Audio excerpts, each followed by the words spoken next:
नमस्कार, मैं हूं अंकुर और आप देख रहे हैं सत्य हिंदी का न्यूज बुलेटिन। एक नजर अब तक की सुर्खियों पर। हरियाणा चुनाव में फेल होने के बाद महाराष्ट्र को लेकर भी सर्वे आने लगे हैं। कई सर्वे बीजेपी की सरकार बनवा रहे हैं तो कोई इंडिया की, अभी भी सर्वे बटे हुए हैं। अब लोकपोल ने महाराष्ट्र को लेकर सर्वे किया है। इस सर्वे में कांग्रेस, शरद पवार की एनसीपी और उद्धव की शिवसेना के गठबंधन महाविकास अघाड़ी की सरकार बन रही है। महाविकास अघाड़ी तो 151 से 162 सीटें इस सर्वे के अनुसार ला रही है और बीजेपी के नेतृत्व वाले महायुति को 115 से 128 सीटें दी गई हैं। इसके अलावा अन्य को 15 से 14 सीटें दी गई हैं। बता दें, इससे पहले मैट्रिक्स का सर्वे आया था, वो बीजेपी की सरकार बनवा रहा था और सीटें इसके एकदम उलट थी। अजित पवार के द्वारा ये खुलासा करने के बाद कि अडानी भी शाह के साथ मीटिंग में थे जब कांग्रेस उद्धव की सरकार गिराई गई, नई गठबंधन की सरकार बनाने की बात हो रही थी, उसमें शरद पवार भी थे। इस दावे के बाद राजनीतिक विवाद बढ़ गया, जिसके बाद अजित पवार ने कहा है कि उनके बयान का गलत अर्थ निकाला गया था। उन्होंने कहा कि ऐसा लगता है कि कुछ गलतफहमी है। गौतम अडानी का इस घटना से दूर दूर तक कोई संबंध नहीं। मैंने सुबह भी कहा था कि आप लोग तथ्यों को गलत तरीके से पेश कर रहे हैं, उनका राजनीति से कोई लेना देना नहीं है। बता दें, अजित पवार ने द न्यूज मिनट के इंटरव्यू में कहा था कि हर कोई जानता है कि बैठक कहाँ हुई, हर कोई वहां था। मैं आपको फिर से बता देता हूँ, अमित शाह वहां थे, गौतम अडानी वहां थे, प्रफुल्ल पटेल वहां थे, देवेंद्र फडणवीस वहां थे, अजित पवार वहां थे, पवार साहब वहां थे, यानी कि शरद पवार। अजित पवार ने यह भी दावा किया था कि 2019 में भाजपा के साथ गठबंधन बनाने के उनके फैसले से, जिसमें उन्होंने 2019 में डिप्टी सीएम के रूप में शपथ ली थी और केवल 80 घंटों के भीतर इस्तीफा दे दिया था, उससे शरद पवार की मंजूरी थी। शरद पवार ने अजित पवार के दावे पर बयान दिया और अजित के दावे को खारिज किया। हालांकि उन्होंने शरद पवार भी अडानी और शाह के साथ मीटिंग में थे के दावे को स्वीकार किया। हालांकि ऐसी किसी भी चर्चा से इनकार किया।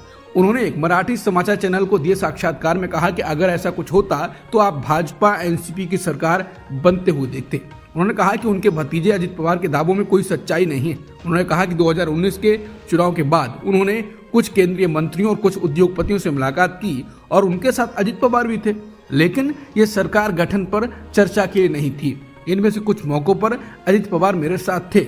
अजित को रखने का विचार ये था कि वो भी उन्हें जान सकेंगे। अडानी के आवास पर अपने दौरे पर पवार ने कहा कि मैंने रतन टाटा, किर्लोस्कर और अन्य उद्योगपतियों के आवासों का भी दौरा किया है। मैं अभी भी उनके आवासों पर जाता हूं। उन्होंने कहा कि अडानी का महाराष्ट्र में बड़ा निवेश है और वो कुछ परियोजनाओं शुरू करने की योजना बना रहे हैं। शरद पवार ने कहा कि महाराष्ट्र में निवेश करने के इच्छुक उद्योगपतियों के साथ अच्छे संबंध बनाए रखना जरूरी है। महाराष्ट्र में होने वाले विधानसभा चुनाव में अब महज चंद रोज ही बाकी हैं। ऐसे में सभी राजनीतिक दल जोर शोर से चुनाव प्रचार में जुटे हैं। इस बीच कांग्रेस सांसद और लोकसभा में नेता विपक्ष राहुल गांधी ने चुनाव से पहले महाराष्ट्र के सोयाबीन और कपास किसानों का मुद्दा उठाया। उन्होंने किसानों की तकलीफों और परेशानियों को लेकर केंद्र सरकार पर जमकर हमला बोला और कहा कि सरकार की किसान विरोधी नीतियों के कारण सोयाबीन और कपास के किसान हताश और निराश हैं। राहुल ने उनसे बातचीत का एक वीडियो भी जारी किया है, जिसमें लिखा है कि महाराष्ट्र के किसान मुझे बता रहे थे कि सोयाबीन उगाने की लागत 4000 प्रति कुंटल है, सोयाबीन बेचने की कीमत 3000 रुपए प्रति कुंटल है, किसानों का नुकसान 1000 रुपए प्रति कुंटल है। आय दोगुनी करना तो भूल जाइए, भाजपा ने किसानों को अपनी फसल लागत के 3/4 दर पर बेचने को मजबूर कर दिया है। यूपी में उपचुनाव की तैयारियां सभी दल कर रहे हैं। इसी कड़ी में सपा अध्यक्ष अखिलेश यादव ने प्रयागराज जिले की फूलपुर सीट पर प्रचार करते हुए बीजेपी की नीतियों पर तीखे हमले किए। अखिलेश यादव ने सरकार पर हमला करते हुए कहा कि अब ये सरकार चलने वाली नहीं है और यूपी के मुख्यमंत्री की कुर्सी खतरे में है। चुनावी रैली में अखिलेश यादव ने कहा कि महाराष्ट्र का जो भी नतीजा है, लेकिन उसके बाद उत्तर प्रदेश के मुख्यमंत्री की कुर्सी नहीं बचने वाली है। जब से इन्हें पता है कि चुनाव हारने वाले हैं, तब से अधिकारी के माध्यम से डरा धमका रहे हैं। सपा सुप्रीमो ने प्रशासन पर भी डराने धमकाने का आरोप लगाया। छात्रों के प्रदर्शन के संबंध में उन्होंने कहा कि सरकार इन्हें कुचलने की कोशिश कर रही है। उत्तर प्रदेश के प्रयागराज में राज्य लोक सेवा आयोग के दफ्तर के बाहर गुरुवार को भी हुए अभ्यर्थियों को प्रदर्शन के बीच यूपी पीएससी ने प्रदर्शनकारी छात्रों की मांग मान ली। यूपीपीएससी ने पीसीएस प्रारंभिक परीक्षा 2024 को एक दिन में कराए जाने का फैसला किया। वहीं आरओ प्राथमिक परीक्षा 2023 को स्थगित कर इसके लिए आयोग ने समिति का गठन किया। समिति सभी पहलुओं पर विचार करने के बाद रिपोर्ट देगी। डोमिनिका एक छोटा कैरिबियाई द्वीप देश है। उसने घोषणा की है कि वो भारतीय प्रधानमंत्री नरेंद्र मोदी को अपने देश के सर्वोच्च राष्ट्रीय सम्मान से सम्मानित करेगा। यह आगामी इंडिया कैरिकॉम समिट के दौरान किया जाएगा। प्रधानमंत्री मोदी को यह सम्मान कोविड-19 महामारी के दौरान उनके वैश्विक योगदान और कैरिबियाई देशों के साथ भारत के संबंधों को मजबूत करने के प्रयासों के लिए दिया जाएगा। बता दें, ये डोमिनिका का ये सर्वोच्च सम्मान केवल उन व्यक्तियों को दिया जाता है जिन्होंने वैश्विक स्तर पर विशेष योगदान दिया हो। हालांकि कुछ लोग ये भी कहते रहते हैं कि पीएम मोदी नोबेल शांति पुरस्कार भी चाहते हैं और इसके लिए वो मिडिल ईस्ट रूस यूक्रेन युद्ध को लेकर भी मध्यस्थता करना चाहते हैं। ये चर्चा चल रही है तो ऐसी खबरों को भी बढ़ावा और मीडिया से चलवाया जा रहा है कि किसी ने पीएम मोदी को नोबेल पुरस्कार देने की मांग की। दूरदर्शन और बाकी गोदी मीडिया पर खबर चली कि दुनिया के दिग्गज निवेशक मार्क मोबियस ने वैश्विक शांति के लिए पीएम मोदी के प्रयासों की तारीफ करते हुए उन्हें नोबेल पुरस्कार की मांग की। उन्होंने ये मांग अडानी की न्यूज़ एजेंसी IANS से बोलते हुए की। उन्होंने कहा कि उथल पुथल भरी इस दुनिया में प्रधानमंत्री मोदी खासकर पश्चिम एशिया और रूस यूक्रेन संघर्ष में एक शांत दूत बन सकते हैं। मोबियस ने आगे कहा कि पीएम मोदी एक महान नेता हैं, उनके साथ एक अच्छे इंसान भी वो हैं। वो आने वाले समय में पीएम मोदी दुनिया में महत्वपूर्ण शांति दूत बन सकते हैं। डोमिनिका के सम्मान को बीजेपी के नेता प्रचारित कर रहे हैं। मध्य प्रदेश के मुख्यमंत्री मोहन यादव ने कहा है कि विश्व के सर्वाधिक लोकप्रिय नेता यशस्वी प्रधानमंत्री नरेंद्र मोदी जी को डोमिनिका सरकार द्वारा वहां के सर्वोच्च राष्ट्रीय सम्मान डोमिनिका अवार्ड ऑफ ऑनर से सम्मानित किए जाने की घोषणा विश्व भर में भारत के बढ़ते प्रभाव को दर्शाता है। प्रधानमंत्री जी का 16वां वैश्विक सम्मान प्रत्येक भारतवासी के लिए गौरव और सम्मान का विषय है। राजस्थान बीजेपी के पूर्व अध्यक्ष CP जोशी ने कहा है कि आज पूरा विश्व अनुसरण उनका करना चाहता है। बाकी बीजेपी नेता भी ट्वीट कर पीएम मोदी के गुण गा रहे हैं। राजस्थान में उपचुनाव में देवली उनरिया विधानसभा सीट से निर्दलीय प्रत्याशी नरेश मीणा को पुलिस ने गिरफ्तार कर लिया। उन्होंने मीडिया से बातचीत में करते हुए स्वीकार किया कि उन्होंने SDM को थप्पड़ मारा, साथ ही बताया कि आगजनी और पथराव क्यों किया। पुलिस ने अभी तक इस मामले में 60 से ज्यादा लोगों को गिरफ्तार किया है। बता दें कि पुलिस ने नरेश मीणा को एक बार गिरफ्तार भी कर लिया था, लेकिन मीणा के समर्थक देर रात छुड़ा ले आए। नरेश मीणा ने मीडिया कर्मियों से बातचीत में कहा कि मैं सचिन पायलट, हनुमान बेनीवाल, किरोड़ी लाल मीणा, कर्नल बैंसला और लालू यादव की तरह बनना चाहता हूं, क्योंकि इन सभी नेताओं ने संघर्ष की राजनीति की है। हालांकि मेरे सबसे पसंदीदा नेता और बड़े भाई सचिन पायलट हैं। बता दें, बुधवार को उपचुनाव के दौरान निर्दलीय प्रत्याशी नरेश मीणा ने SDM मालपुरा अमित चौधरी को थप्पड़ मार दिया था, जिसके बाद देर रात धरना स्थल पर हंगामा व पथराव हो गया था। उनके समर्थकों ने पुलिस पर पथराव किया था। नरेश मीणा को जब पहले गिरफ्तार किया था, उस पर उन्होंने बताया कि धरने पर बैठे सभी लोगों के लिए पिकअप से खाना आया था। मैं खाना लेने गया था, मेरे वहां पहुंचते ही मुझे ASP ने पकड़ लिया और अपने साथी पुलिसकर्मियों से कहा कि डालो इसे जीप में। इसके बाद वहां पथराव हुआ, लाठी चार्ज हुआ। इसके बाद पुलिस वाले वहां से भाग गए। फिर मैं अपनी मर्जी से गाड़ी से उतरा और पुलिस की गाड़ी में बैठे ड्राइवर को हमले से बचाया। थोड़ा आगे पहुंचने के बाद दोबारा पुलिस की बड़ी फोर्स ने हम पर हमला किया। उसके बाद मिर्ची बम फेंके गए, जिसमें मैं बेहोश हो गया। नरेश मीणा को हिरासत में लिए जाने के बाद टोंक जिले में माहौल बिगड़ गया है। NDTV के मुताबिक नरेश मीणा के समर्थकों ने उनियारा हिंडोली हाईवे जाम कर दिया है। पुलिस की गाड़ियों पर पथराव किया जा रहा है। लोग अपनी अपनी जान बचाकर इधर उधर भाग रहे हैं। 24 घंटे के अंदर दूसरी बार यहाँ हिंसा भड़कने जैसा माहौल नजर आ रहा है। हालांकि पुलिस इन हमलों को काबू करने के लिए प्रदर्शनकारियों पर आंसू गैस के गोले छोड़ रही है, लेकिन नरेश मीणा के समर्थक अपनी जगह पर डटे हुए हैं। वो लगातार नरेश मीणा को छोड़ने की मांग कर रहे हैं। पुलिस हिरासत में लिए जाने से पहले नरेश मीणा ने समर्थकों के लिए एक वीडियो जारी किया था। इस वीडियो के जरिए कांग्रेस से निष्कासित नेता ने अपने समर्थकों से पुलिस का घेराव करने और चक्का जाम करने की अपील की थी।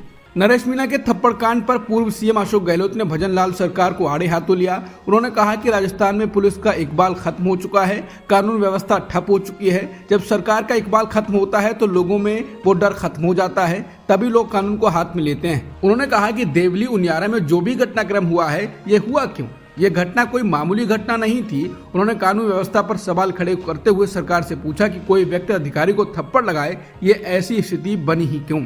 इतनी हिम्मत किसी को कैसे हो सकती है? हम बार बार सरकार से कहते हैं कि गुड गवर्नेंस दो ताकि पूरे प्रदेश का भला हो। विपक्ष की सलाह को सरकार को हमेशा सकारात्मक रूप से लेना चाहिए। साथ ही उन्होंने कहा कि सरकार में अगर दम है तो सुधार करें ताकि जनता का भला हो, और यही डेमोक्रेसी होती है। नरेश मीणा को हिरासत में ले जाने के बाद प्रदेश में हड़ताल पर गए राजस्थान के 40,000 आरएएस अधिकारी कर्मचारी वापस लौट आए हैं।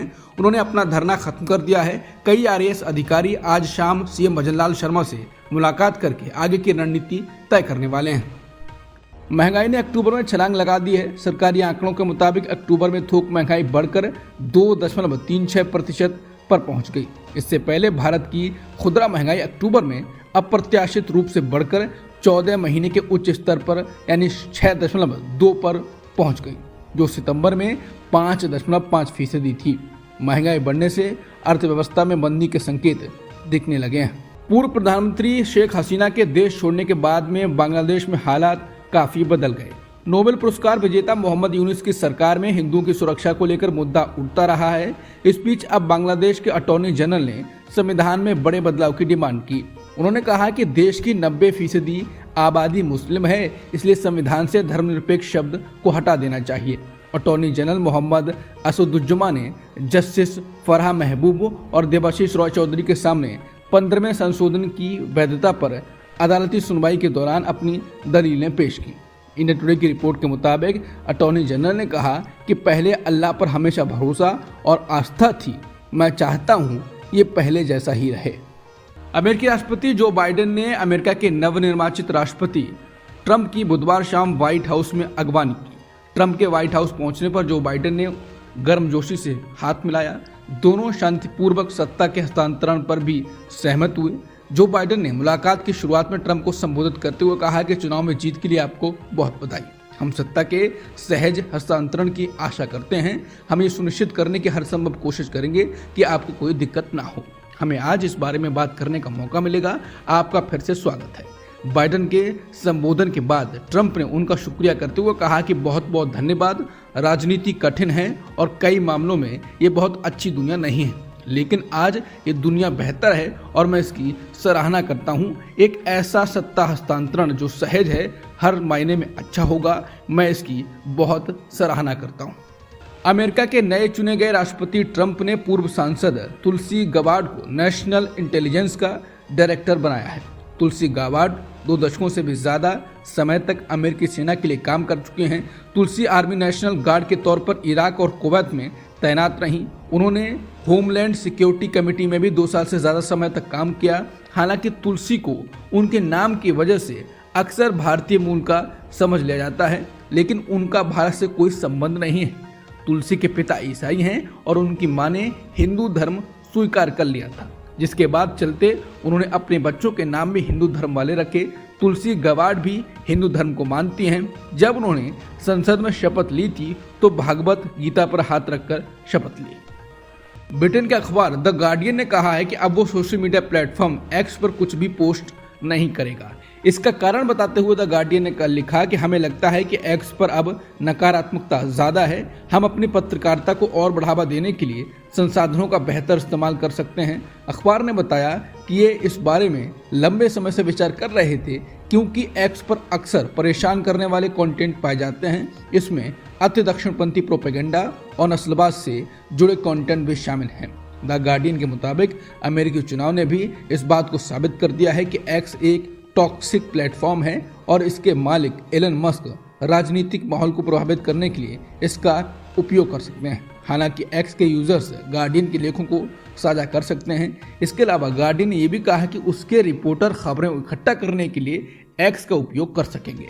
पाकिस्तान के पूर्व प्रधानमंत्री और पाकिस्तान मुस्लिम लीग एन के अध्यक्ष नवाज शरीफ का कहना है कि भारत को चैंपियंस ट्रॉफी में खेलने के लिए पाकिस्तान आना चाहिए। जिनेवा से लंदन लौटते हुए नवाज शरीफ ने मीडिया से बातचीत की। इस दौरान उन्होंने कहा कि अगर भारत के साथ संबंध खराब हो गए हैं तो उनको सुधारा जा सकता है और मुझे इसमें कोई दिक्कत नजर नहीं आती। पाकिस्तान के पूर्व पीएम के अनुसार दोनों देशों के बीच संबंधों में सुधार हो सकता है और होना भी चाहिए। अब तक की सुर्खियों में इतना ही। बाकी खबरों के लिए बने रहिए सत्यहिंदी.com के साथ।